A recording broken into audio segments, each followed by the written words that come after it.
வணக்கங்க. இன்னைக்கு இந்த பதிவில ஒரு கணவன் தன் மனைவி கிட்ட எப்படி நடந்துக்கணும்? தன்னுடைய வாழ்க்கை நல்லா சந்தோஷமா, மகிழ்ச்சியா வாழணுமா அப்படின்னா, என்னென்ன குவாலிஃபிகேஷன் இருக்கணும்? எப்படி நடந்துக்கணும்? அப்படின்றதாங்க பார்க்க போறோம்.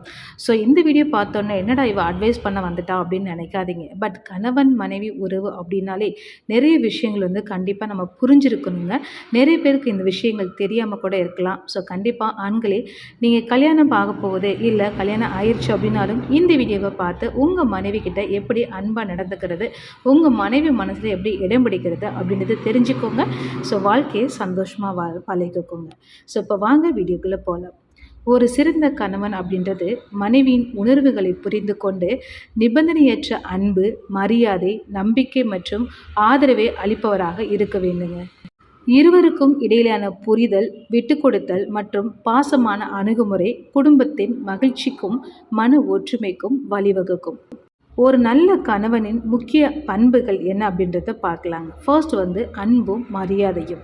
மனைவியை ஒரு சமமான பங்காளியாக மதித்து நேசிக்க வேண்டுங்க. ரெண்டாவது, புரிதல் மற்றும் பொறுமை. மனைவியின் தேவைகளை அறிந்து செயல்பட வேண்டும்.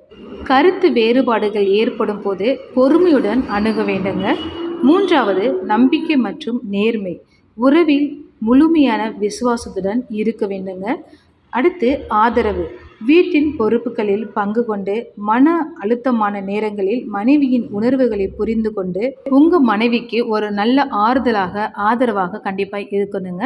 அடுத்ததாக, தொடர்பு, கம்யூனிகேஷன் அப்படின்றது மனம் விட்டு பேசுவதும் மனைவியின் கருத்துக்களை கேட்பதும் ரொம்ப ரொம்ப அவசியங்க.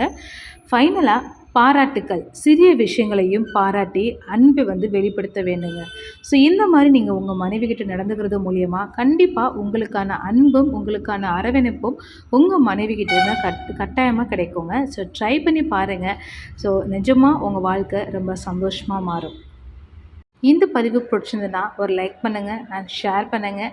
உங்களுடைய கருத்துக்களை கண்டிப்பாக கமெண்ட்ஸில் கமெண்ட் பண்ணுங்கள். ஸோ நெக்ஸ்ட்டு பதிவில் நம்ம மீட் பண்ணலாம்.